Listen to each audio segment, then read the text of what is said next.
Sing. Oke. Ada yang tidak hadir? Ada. Oh, siapa? Marcel. Kenapa Marcel? Oh, Ada. hanya satu orang. Ya. Oke. Oke. Jadi saya lanjutkan ya, karena hanya satu orang. Nanti saya isi daftar hadirnya saya. Hanya Marcel yang tidak masuk. Nah, setiap kali pertemuan saya itu sering membuat kesepakatan kelas bersama kalian, ya kan? Ya. Nah, ini kesepakatan yang harus kita terapkan setiap kali pertemuan. Di sini ada meningkatkan disiplin, ada menjaga kebersihan dan kerapian. Tadi sudah bersih ya? Ya. Sudah rapi baju kan? Ya. Oke. Kemudian aktif saat diskusi, saling menghargai dan menghormati antara sesama teman atau dengan guru dan orang lain. Ya.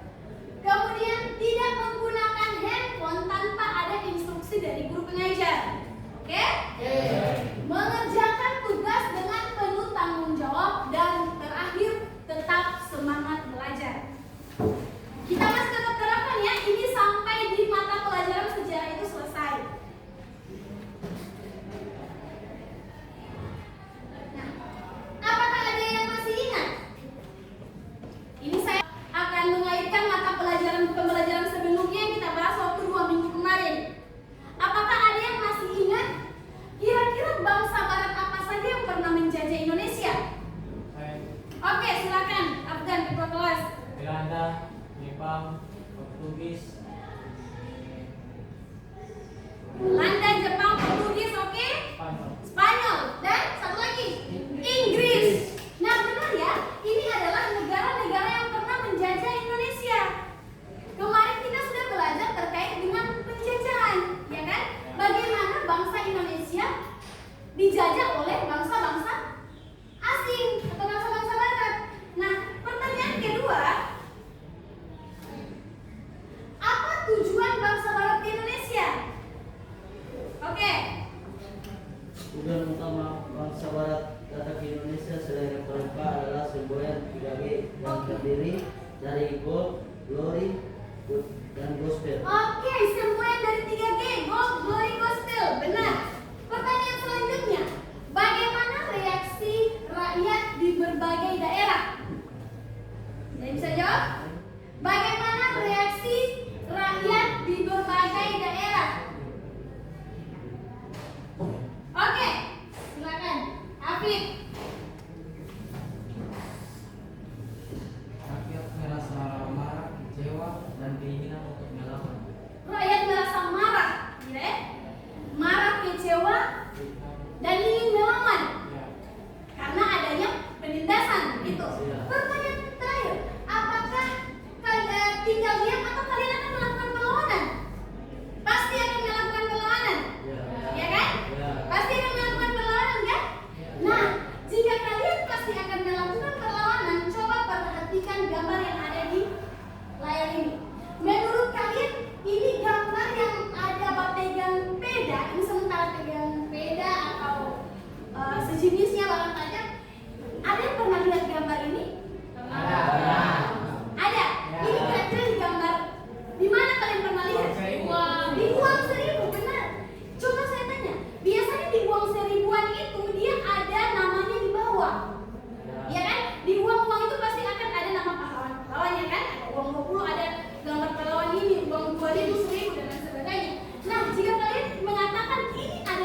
Oke.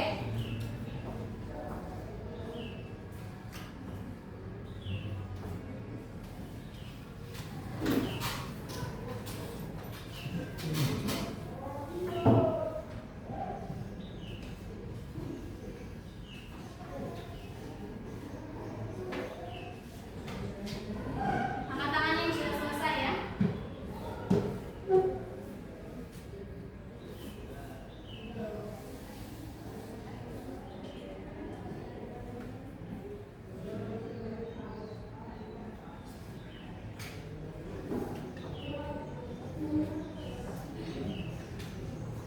Sudah nomor berapa? Nomor 8. Oke.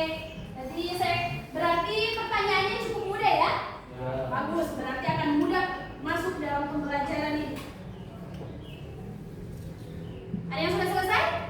Oke, ketua kelas selesai. Ada lagi? Oke. Oke. Oh, rata-rata semua hampir selesai. Fikri? Sudah? Berarti semua sudah selesai? Septian sudah? Oke, saya lanjutkan. Jika kalian sudah mengisi link tersebut, silakan kalian perhatikan di area pertanyaan yang ada di belakang di sini. Di layar ini, mohon maaf. Jika kalian hidup pada masa penjajahan, apa yang akan kalian lakukan? Oke, silakan.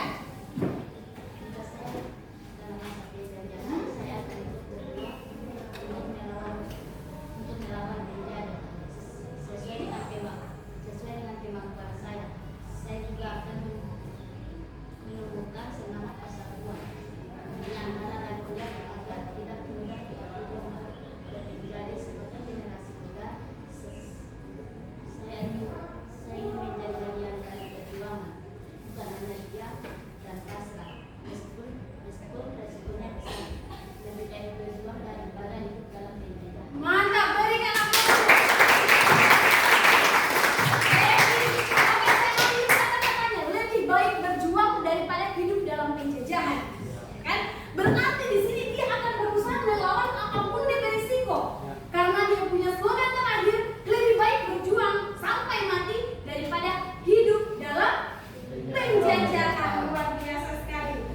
Oke, selanjutnya tujuan pembelajaran yang akan kita capai pada hari ini yaitu menganalisis perlawanan rakyat daerah terhadap penjajah. Nah, tadi kalau kalian sudah melihat gambar terkait dengan gambar Patimura, Thomas Matulesi. Nah, sekarang kalian akan menonton sebuah video pendek terkait dengan perlawanan rakyat daerah terhadap penjajah. Perhatikan video di depan. Stop taking lead.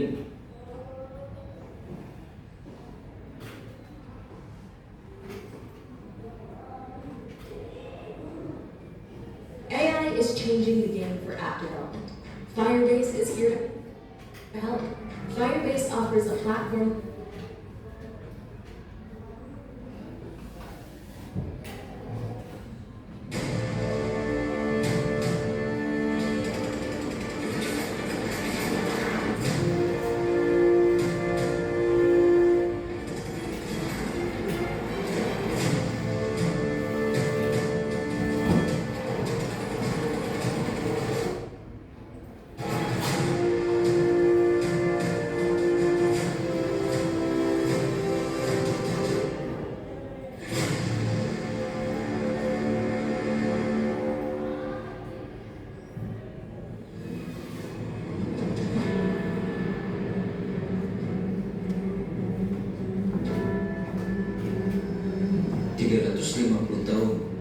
Demikian pengajaran sejarah resmi di negeri ini atas jejak penjajahan Belanda.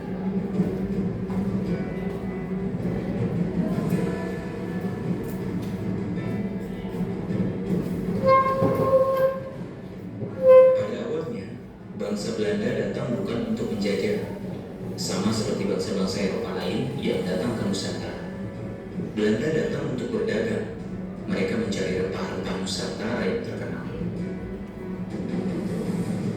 Kedatangan Angkatan Perang Belanda pada awalnya bertujuan untuk melindungi perusahaan yaitu VOC. Angkatan perang inilah yang pada akhirnya menjajah bangsa-bangsa di Nusantara. Maka berubahlah status Belanda dari berdagang menjadi penjajah. Peristiwa demi peristiwa terjadi. Berabad-abad Belanda menindas dan mengeruk kekayaan Nusantara, meninggalkan luka sejarah yang tak bisa dilupakan.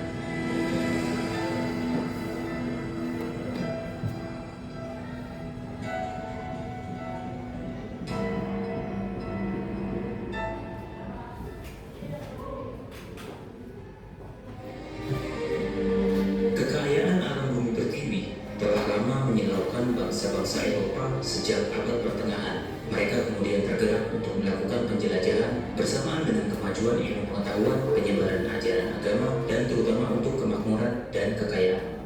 Penjelajahan bangsa Barat mencari rempah Nusantara melewati sekian kisah dan peristiwa, mulai dari Columbus yang tersesat dan menemukan benua Amerika, sampai Francisco Serra yang mendarat di Ternate pada tahun 1512. Di tahun yang sama, Spanyol juga tidak mau kalah. Mereka juga mendarat di bagian lain Kepulauan Maluku, yakni di Tidore. Pertemuan mereka dengan tanah muasal rempah ini kemudian mengubah arah sejarah. Keserakahan menjadikan bangsa-bangsa Eropa tidak lebih dari penjajah. Penjajahan yang melupakan nilai-nilai peradaban, penjajahan yang tidak berperi kemanusiaan dan peri keadilan. Keserakahan bangsa-bangsa Eropa memicu kericuhan. Nusantara pada masa itu sesungguhnya bukanlah tanah yang tak bertuan. Kerajaan-kerajaan lokal ada di berbagai tempat dengan pemerintahan yang berdaulat di wilayahnya masing-masing. Sistem dagang dan tipu muslihat para pendatang itu tentu saja mendapat perlawanan yang berujung kekalahan karena perpecahan dan adu domba terhadap kaum pribumi Nusantara. Keinginan Belanda untuk menanamkan pengaruh dan monopoli itu bertumbuh kemudian karena melihat bahwa ini sangat menguntungkan, karena kalau tidak melakukan monopoli, tentu saja bangsa Eropa lainnya akan ikut terlibat dalam perdagangan. Hal ini akan menimbulkan persaingan dan harga-harga yang tidak bisa dikendalikan oleh Belanda. Itulah yang menjadi pemicu Belanda melakukan kolonisasi. Mereka ingin menguasai wilayah-wilayah penghasil komoditi, karena dengan menguasai wilayah-wilayah tersebut, mereka bisa menjamin pasokan komoditi yang mereka perlukan, terutama rempah-rempah, hanya dijual kepada Belanda. Catatan panjang peristiwa-peristiwa pahit persaingan politik mengajarkan para pedagang Eropa itu untuk membagi dan mengkaflin-kaflinkan wilayah Nusantara untuk kepentingannya masing-masing. Sementara interaksi mereka dengan penguasa dan masyarakat lokal juga menumbuhkan sikap oportunistik, kemudian berkembang dengan berbagai tipu muslihat dan siasat yang licik. Melalui VOC, para pedagang dari Eropa tersebut menyatukan modal. Dengan modal itu, mereka bisa melakukan berbagai macam operasi. VOC itu seperti negara, karena VOC diberi hak oktroi, yaitu hak keistimewaan yang dimiliki VOC untuk menjalankan perdagangan di kawasan Hindia Belanda. Dengan hak oktroi itu memungkinkan VOC menjadi seperti sebuah negara. VOC bisa merekrut tentara, mencetak uang, membangun benteng, berperang, membangun koloni-koloni, dan juga bisa mengikat kontrak kepada para penguasa lokal di seluruh Asia. Seiring dengan pesatnya pertumbuhan bisnis Anda, pengelolaan biaya dan operasionalnya akan semakin kompleks.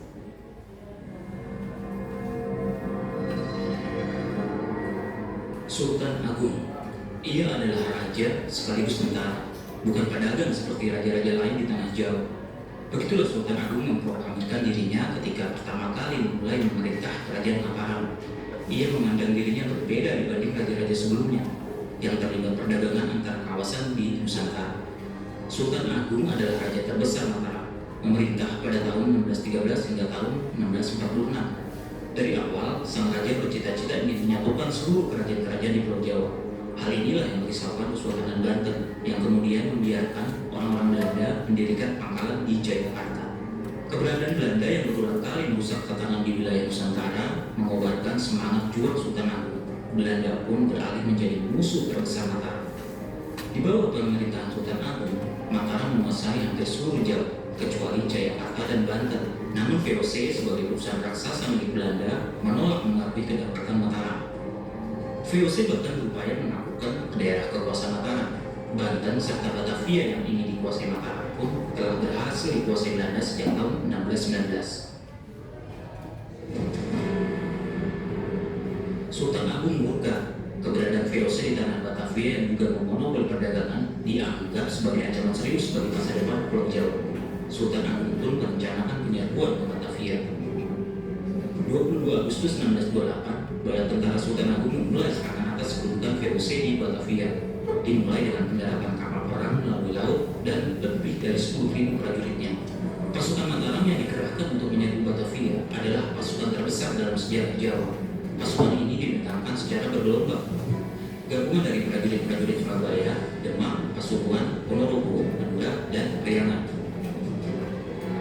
Pertempuran berlangsung selama beberapa bulan. Tembok-tembok kota diruntuhkan, benteng-benteng kecil di sekitar kota dapat direbut. Serdadu Belanda makin terjepit dan hanya bisa bertahan di benteng induk di tepi Sungai Ciliwung.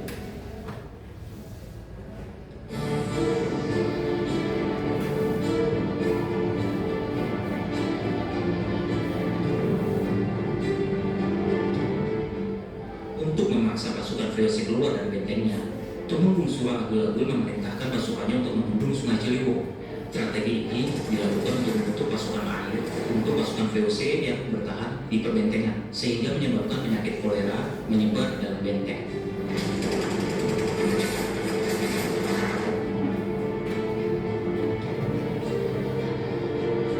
Di tengah situasi yang sangat menguntungkan, persediaan makanan pasukan Mataram nipis. Semangat pasukan Mataram juga mulai goyah, sementara yang lain gugur karena kelaparan dan penyakit. Melihat kesediaan ini, pada 3 Desember 1628, Tumenggung Surah Agul-Agul memerintahkan pasukannya untuk kembali pulang ke Mataram. Pada Mei 1629, Sultan Agung kembali mengerahkan pasukannya untuk menyerang Batavia.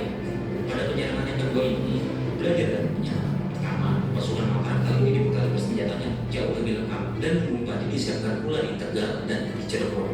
Namun VOC tidak kalah berstrateginya. Lumbung-lumbung padi itu dihancurkan terlebih dahulu, sehingga pasukan Mataram kembali kekurangan pangan. Pengepungan benteng VOC Belanda di Batavia kembali gagal dilakukan untuk jangka waktu yang panjang. Sultan Agung harus menerima kenyataan 2 kali penyerangan ke Batavia mengalami kegagalan.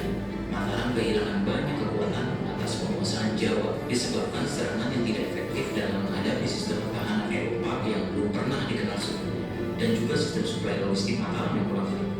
Sementara VOC Belanda semakin kuat pada posisinya sampai kemudian memaksakan berbagai kepentingannya kepada para penguasa lokal di berbagai wilayah di Nusantara. Oke. Nah, sekarang kalian sudah melihat terkait dengan cuplikan video singkat bagaimana dari masuknya penjajahan sebenarnya ini ya, kemudian sampai bagaimana rakyat Indonesia melakukan perlawanan terhadap negara-negara penjajah. Negara penjajah yang dimaksudnya seperti Portugis, Spanyol, Inggris.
3, 4 ini ya. Oke. Nah, jika kalian sudah duduk sesuai kelompok, saat ini akan ada LKPD yang akan saya bagikan ke kalian.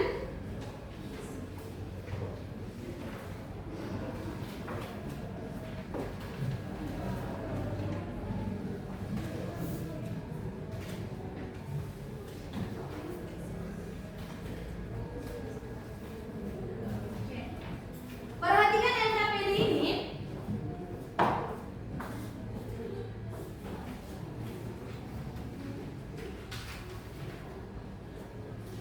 Nah, silakan kalian lihat di dalam LKPD ini lembar kerja, LKM, lembar kerja murid. Di sini ada nama, kelompok, kelas, kemudian tujuan pembelajaran itu yaitu menganalisis perlawanan rakyat daerah terhadap penjajah. Nah, di sini ada cuplikan dialog singkat terkait dengan perlawanan rakyat daerah terhadap penjajah. Silakan kalian lihat, hanya ada satu LKPD dalam satu kelompok. Ada dialog singkat. Di situ ada pertanyaan, mengapa sebagian besar perlawanan rakyat daerah terhadap penjajah mengalami kegagalan? Meskipun semangat perjuangan sangat tinggi, dorang ada melawan, dorang ada berjuang, tapi tetap saja mengalami kegagalan. Mengapa?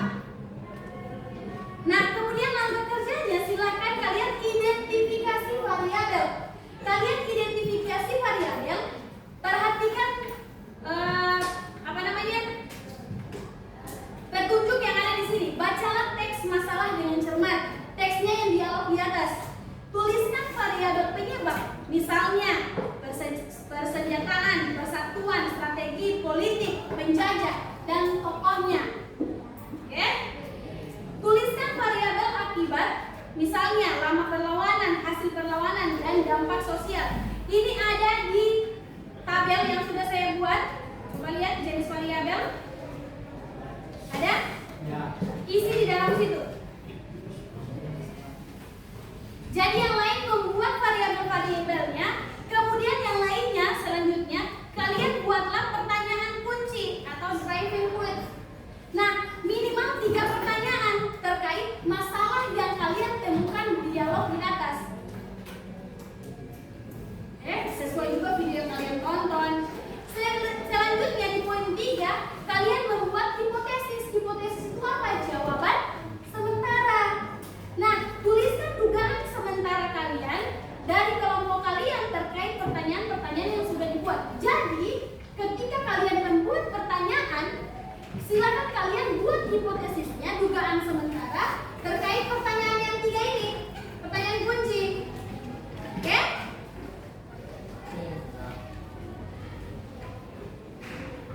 Nah, ini ada dugaan pertama, dugaan kedua, dan dugaan ketiga. Isi di dalam LKPD yang ada saya sudah bagikan di kelompok masing-masing. Terakhir itu kalian akan mendiskusikan dan mempresentasikan. Yang akan kalian presentasikan yaitu presentasi singkat untuk memaparkan variabel, pertanyaan kunci, dan hipotesis kelompok. Ya? Silakan kalian kerjakan. Saya kasih waktu selama 30 menit. Silakan.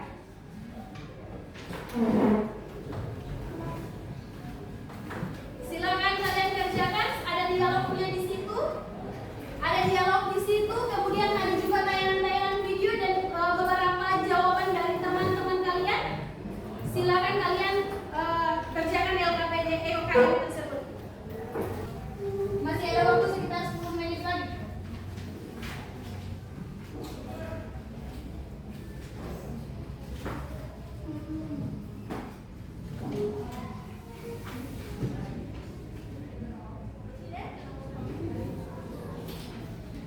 Oke, untuk kelompok ini masih sudah di tahap variabel.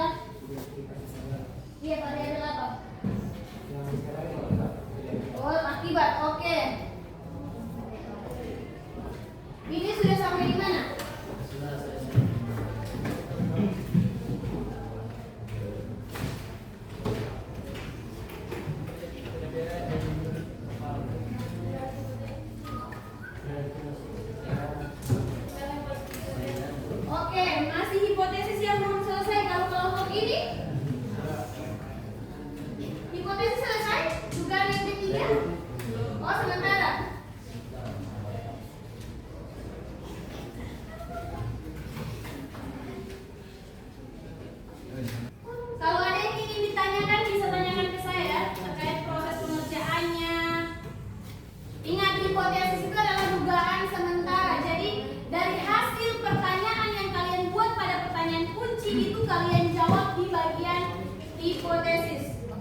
iya, jangan lupa minggu kemarin tuh saya sudah pesan untuk ketika kalian melakukan presentasi setelah hasil diskusi yang kalian buat dalam LKM, jangan lupa yel-yel yang sering kalian terapkan. Ada yel-yel baru? Ada, mantap. Luar biasa. Kita akan lihat sebentar yel-yel seperti apa.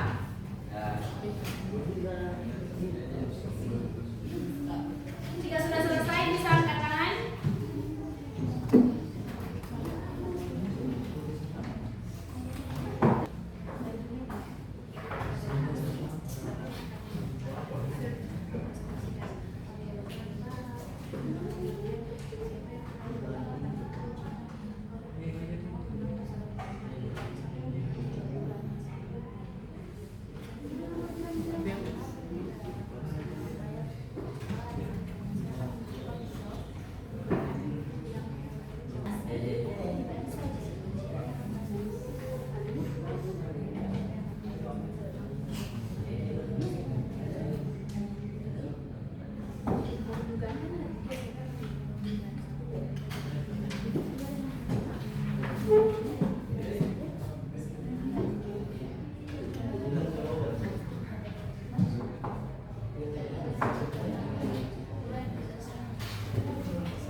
Ada yang sudah selesai? Oke, kelompok 2 selesai. Kelompok 3 selesai. 2 kelompok sudah selesai.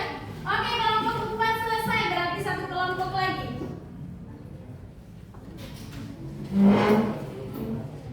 Kita menggunakan spin saja ya sampai kelompok yang akan maju pertama untuk presentasi. Oke. Saya buat spinnya supaya adil ya. Siapa yang dapat pertama?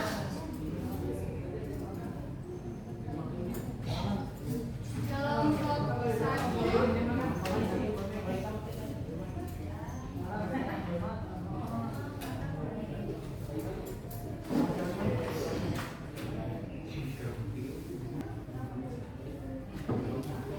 Kelompok 1 sudah selesai? Sudah ya? Sudah. Oke. Berarti semua sudah selesai mengerjakan mengerjakan LKM terkait dengan variabel sampai di hipotesis. Nah, di sini kita selanjutnya akan mempresentasikan hasil. Tapi jangan lupa yel-yel yang setiap kali pertemuan kita selalu terapkan. Oke? Nah, di sini saya sudah buat spin well terkait dengan nama kelompok kalian. Jadi siapapun yang jatuh kelompoknya berarti siap ya? Siap. Presentasi apa namanya? Presentasi di tempat saja, yel-yelnya juga di tempat. Kita mulai ya. Bismillahirrahmanirrahim. Kelompok 1. Kelompok 3, kita berikan aplaus untuk kelompok 3. Ayo.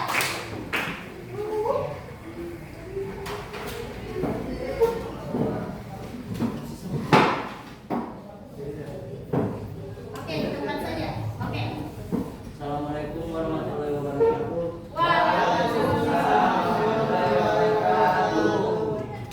Kami dari kelompok 3 akan mempresentasikan hasil kerja kelompok kami. 1, 2, 3. Salam penjajah. Ulang, tidak kompak, ulang. Oke, 1, 2, 3. Salam penjajah.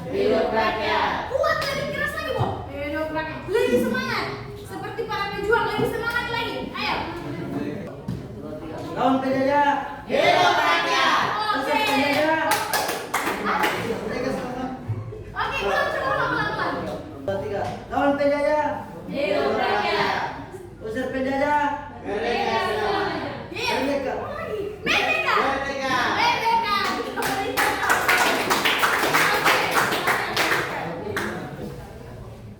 Saya akan membacakan jenis variabel. Variabel perintah. Kasih keras nah ya. Persenjataan rakyat lebih sederhana dibanding Belanda. Saya akan menyatakan variabel akibat dependent variabel. Perlawanan gagal cepat dipatukan rakyat menderita lahir kesadaran nasional. Saya akan membacakan ketiga soal pertanyaan kunci.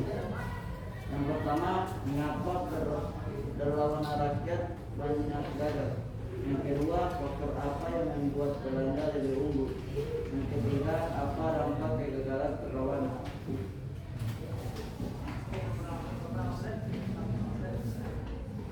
Saya akan membaca hipotesis jawaban sementara. Dugaan 1 saya, perlawanan rakyat gagal karena persenjataan masih sederhana dibandingkan senjata modern Belanda. Saya akan membacakan hipotesis jawaban sementara.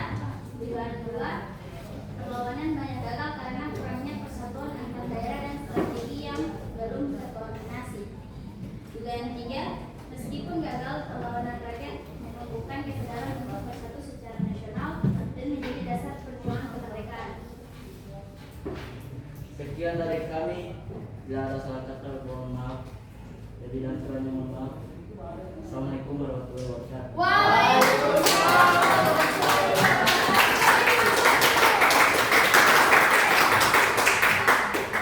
Kelompok 3 luar biasa ya.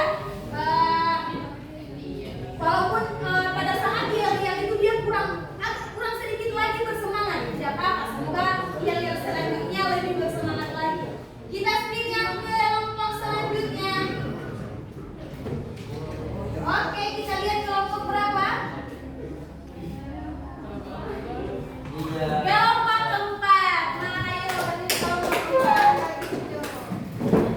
Ada yel-yel? Ada. Oke. Assalamualaikum warahmatullahi wabarakatuh. Waalaikumsalam. Habis kau ke sebelah sini. Jadi sebelum kita mempresentasikan hasil yang kita kerjakan, kita akan menampilkan sebuah nilai. Oke.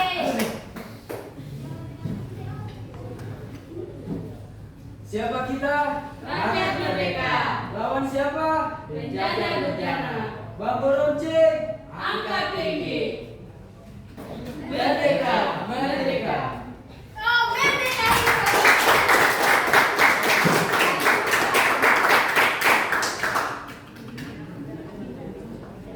Baik, jadi saya akan mempresentasikan hasil kamu. Jenis variabel penyebab atau independen variabel.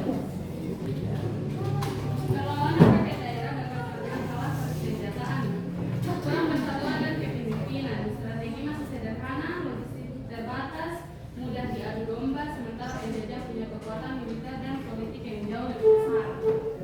Variabel akibat. Akibat kegagalan perlawanan daerah ialah penjajah makin menguat dan menindas. Rakyat makin menderita, wilayah mudah dikuasai, tetapi juga tumbuh kesadaran bahwa perjuangan harus bersatu dan terorganisasi secara nasional. Saya akan membacakan pertanyaan Keras. 3 pertanyaan kunci yang dibuat oleh kami sendiri. Oke. Pertanyaan pertama, mengapa perlawanan rakyat daerah yang bersemangat dibunuh banyak membuat kegagalan melawan penjajah? 2. Apa saja akibat yang ditimbulkan dari kegagalan perlawanan rakyat daerah terhadap penjajah? 3. Bagaimana cara rakyat kemudian belajar dari kegagalan tersebut untuk membangun perjuangan yang lebih bersatu dan terorganisir? Saya akan membacakan dugaan 1, yaitu karena kekuatan rakyat masih kalah dalam hal persenjataan, strategi, persatuan, serta penjajah lebih unggul dalam militer dan politik. Dugaan yang kedua adalah kekuasaan penjajah makin kuat, rakyat makin tertindas, wilayah mudah dikuasai. Tapi sekaligus muncul kesadaran baru tentang pentingnya perjuangan yang bersatu.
kita?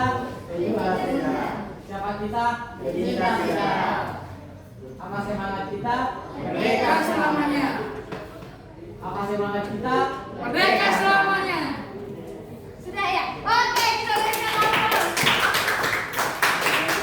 Kalian bertanya, maka dibacakan oleh Keterbatasan persenjataan tidak adanya kesatuan antara daerah. Politik adalah domba bela. Adu domba. Lanjut. Kelemahan logistik dan ekonomi rakyat, kurangnya organisasi dan strategi perang modern. variabel akibat perlawanan rakyat gagal melawan penjajah Belanda. Yang kedua, banyak tokoh pejuang ditangkap atau dibuang ke pengasingan. Yang ketiga, wilayah semakin mudah dikuasai Belanda. Yang keempat, rakyat makin menderita karena pajak dan kerja paksa. Yang kelima, semangat perjuangan melemah dan hanya bersifat di daerah.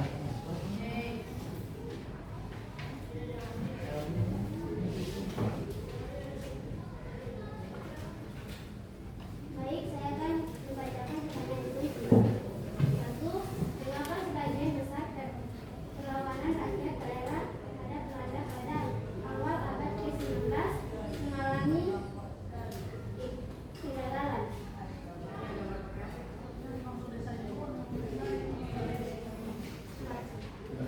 Dugaan saya karena perlawanan masih bersifat berlawanan rakyat kalah modern dan mereka menggunakan politik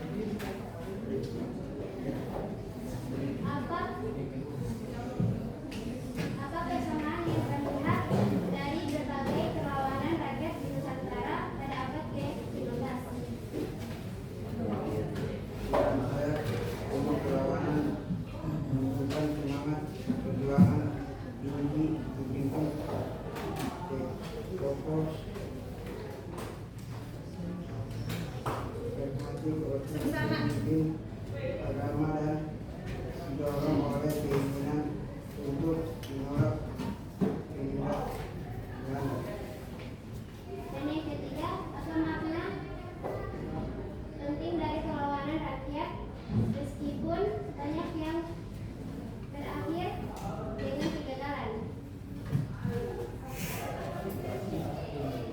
Dugaan saya perlawanan daerah menjadi bukti adanya kesadaran nasional yang tumbuh serta menjadi landasan bagi perjuangan yang lebih terorganisir di abad ke-20. Sekian dari kami. Jika ada salah kata, mohon maaf. Assalamualaikum warahmatullahi wabarakatuh. Waalaikumsalam warahmatullahi wabarakatuh. Kelompok terakhir, kelompok 2. Oh iya, kelompok 2. Ada yang lihat? Ada. Assalamualaikum warahmatullahi wabarakatuh. Waalaikumsalam warahmatullahi wabarakatuh. Sebelum membacakan ini, kami akan membawakan yel. Oke. Deal. Lihat dia seperti apa?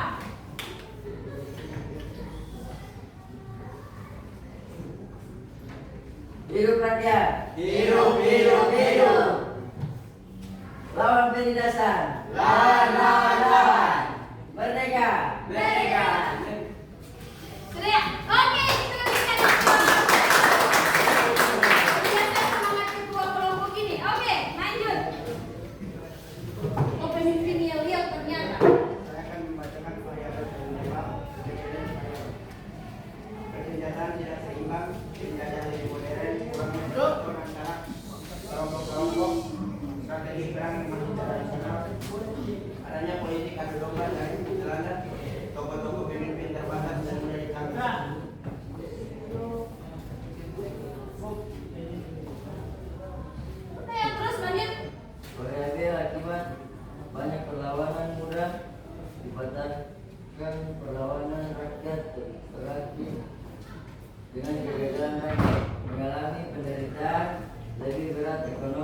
sosial, politik, penjajahan semakin kuat dan tewas.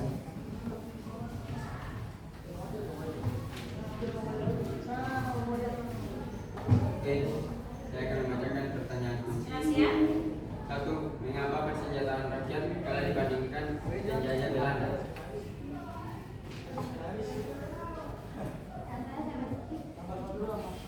Saya membacakan jawaban benar. Saya kawasan rakyat Belanda mereka tinggal di tanah.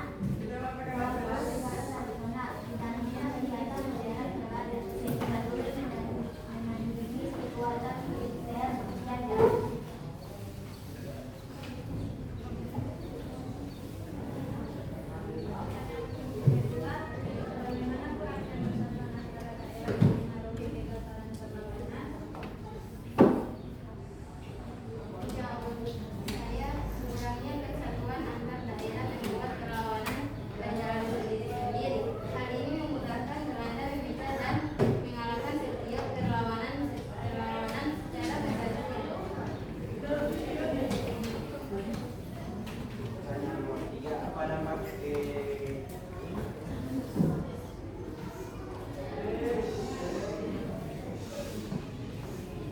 dampak kegagalan percobaan rakyat terhadap kehidupan sosial dan politik masyarakat? Dugaan saya, akibat kegagalan perlawanan rakyat mengalami penderitaan lebih berat. Kehilangan tokoh pemimpin dan penjajahan Belanda semakin menguat dalam bidang politik, ekonomi, serta sosial. Baik, sekian dari kami. Assalamualaikum warahmatullahi wabarakatuh.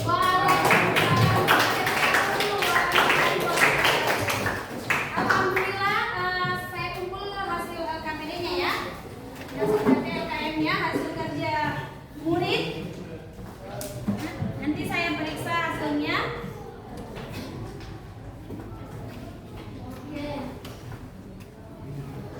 Oke, ini sudah ada 4 kelompok. Alhamdulillah sudah selesai sudah untuk presentasi hari ini. Nah, untuk menambah semangat kita karena tadi kita sudah lumayan ya menguras tenaga untuk mencari pertanyaan-pertanyaan kunci sampai bagaimana kalian mencari jawaban dugaan sementara kalian. Nah, sedih kita ice breaking dulu. Oke, untuk menambah semangat semua berdiri. Yo. Saya akan menggunakan ice breaking maju jauh ya.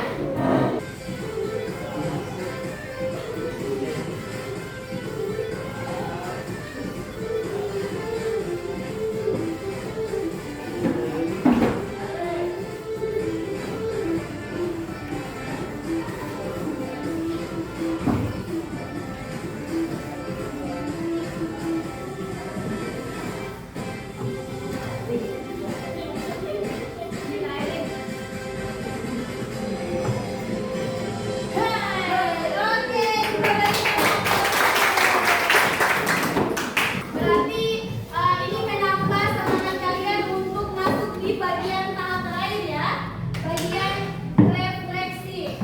Itu saya mau tanyakan dulu, siapa yang bisa memberikan kesimpulan pertemuan kita hari ini? Oke, silakan adik Septian. Berdiri bisa? Oke, berdiri. Kesimpulan, perlawanan rakyat di berbagai daerah terhadap penjajah menunjukkan bahwa bangsa Indonesia sejak awal telah memiliki semangat juang tinggi Oke, lanjut. untuk mempertahankan hak tanah air dan kemerdekaan. Meskipun perjuangan mereka sering bersifat lokal dan belum terorganisir secara nasional, keberanian dan pengorbanan para pejuang daerah menjadi landasan penting bagi lahirnya semangat persatuan dan kemerdekaan Indonesia. Oke, kita berikan tepuk untuk Septian. Luar biasa ya, bisa menyimpulkan dari materi terkait dengan perlawanan. Di mana tetap yang namanya perlawanan itu berarti menggambarkan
Oke, ini kelompok 1.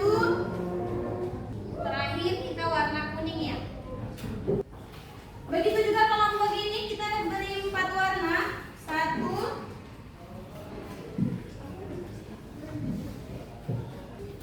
3, terakhir kuning. 4. Kelompok ini 4. Oke, masing-masing kelompok sudah saya bagi 4 warna. 4 warna terkait dengan jurnal refleksi. Nah, silakan kalian kerjakan pertanyaan yang pertama. Apa yang paling saya pahami hari ini tentang perlawanan rakyat daerah? Kerjakan, ingat TPP tunjuk. Kerjakan di kertas warna merah muda. Nomor 1 di kertas warna merah muda. Pertanyaan kedua, apa tantangan rakyat pada masa itu dalam melawan penjajah? Kerjakan di kertas warna kuning. Hati-hati tertukar. Pertanyaan ketiga, nilai penting apa yang saya pelajari dan dari sikap para pejuang? Kerjakan di kertas warna hijau. Dan terakhir, jika saya hidup pada masa itu, apa yang akan saya lakukan untuk melawan penjajah? Kerjakan di kertas warna orange. Iya. Merah muda. Jadi susunannya merah muda, kuning, hijau, orange. Oke?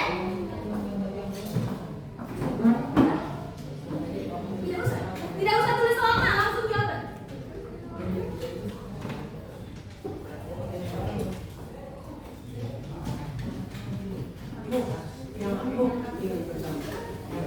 Yang pertama merah muda, kedua kuning, ketiga hijau, keempat orange.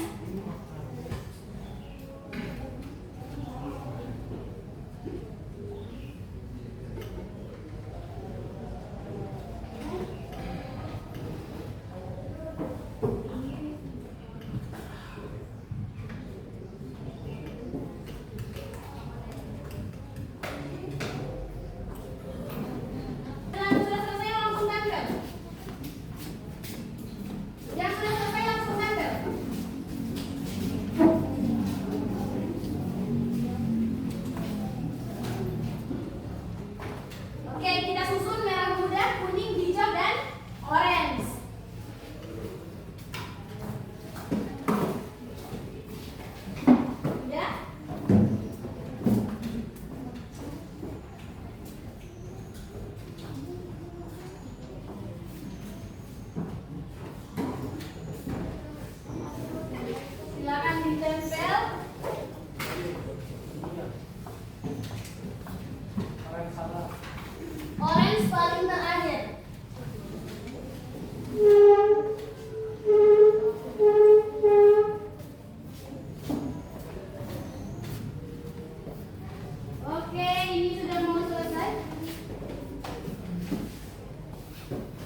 wujud nyata keteguhan hati dan tekad untuk melawan penjajah demi mempertahankan kemerdekaan dan martabat bangsa walaupun mereka menghadapi banyak kesulitan.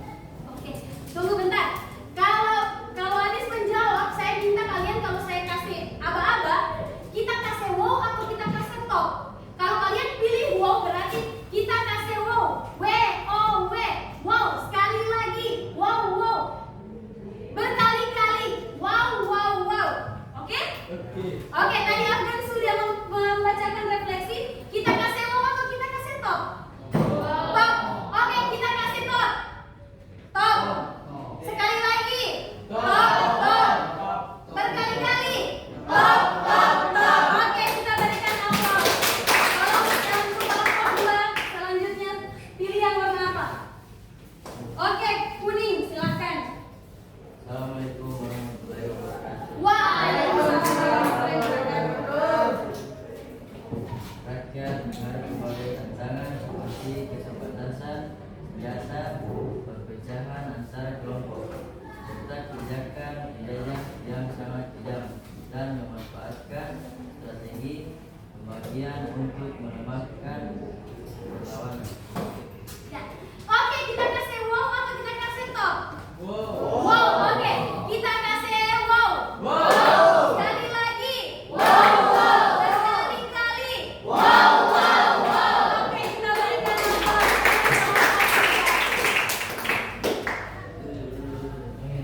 Iya, oke. Saya belajar bahwa sikap disiplin, solidaritas, dan kenyamanan adalah nilai penting yang harus dimiliki untuk mencapai tujuan besar seperti kemerdekaan. Oke, kita kasih wow atau kita kasih top? Top. Kita kasih top. Top. Sekali lagi. Top. Top. Berkali-kali. Top. Top. Top. Oke, kita berikan Oke, silakan yang orange. Jika saya hidup di masa itu, saya akan mencoba memanfaatkan keterampilan dan pengetahuan saya untuk membantu perjuangan, baik dengan cara mendukung logistik, menyebarkan semangat perlawanan. Oke, terakhir kita kasih wow atau top? Top. Oke, kita kasih top. Top. Sekali lagi. Top. Top. Berkali-kali. Top. Top. Oke. Oke, terakhir ada refleksi diri dan penguatan. Nah, untuk refleksi diri dan penguatan, kira-kira apa hal baru yang kita pelajari hari ini? Apa hal baru yang kita pelajari hari ini? Oke, silakan Alif. Berdiri bisa? Bisa, oke. Saya memahami bagaimana para pahlawan yang berani melawan para penjajah untuk memerdekakan Indonesia biar kita bebas dari negara jajahan. Oke, kita berikan tepuk tangan. Refleksi kedua, bagaimana pemahaman kalian tentang penjajahan dan perlawanan rakyat bangsa Indonesia? Ada yang bisa menjawab refleksi diri dan pengetahuan? Oke, untuk pertanyaan yang kedua, bagaimana pemahaman tentang penjajahan dan perlawanan bangsa Indonesia? Pemahaman kalian? Ada yang bisa menjawab? Oke, silakan Mafid. Perlawanan rakyat daerah merupakan bentuk perjuangan yang dilakukan oleh masyarakat di berbagai wilayah Nusantara menolak penjajahan asing. Perlawanan ini dipicu oleh penindasan, ketidakadilan dan campur tangan penjajah dalam kehidupan sosial, politik, serta ekonomi rakyat. Meskipun masih bersifat lokal, belum terorganisir secara nasional, semangat perjuangan rakyat daerah menjadi fondasi penting bagi tumbuhnya kesadaran nasional menuju kemerdekaan Indonesia. Oke, kita berikan aplaus. Kalian bisa memberikan pendapat kalian terkait dengan penguatan dan refleksi diri selama pembelajaran ini berlangsung.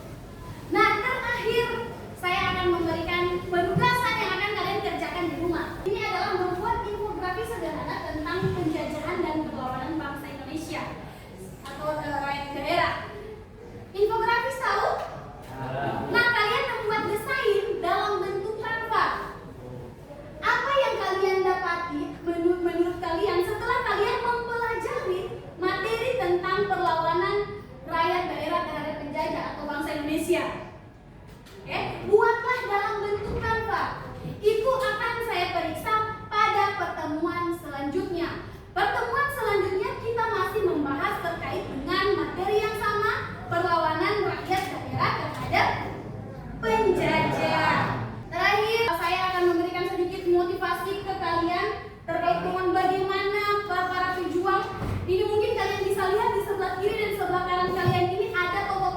pejuang yang memperjuangkan rakyat Indonesia, yang melawan, yang berani bertaruh nyawa untuk mempertahankan kemerdekaan walaupun kita dijajah beratus-ratus tahun lamanya, bukan ratus lagi, ribuan tahun lamanya, sehingga kita bisa merdeka di tahun 1945.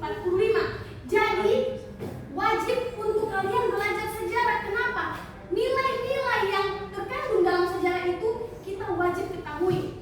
Kalau kita hidup di zaman merdeka, berarti kita wajib mengetahui bagaimana para pahlawan dulu melawan penjajah yang pernah masuk ke Indonesia.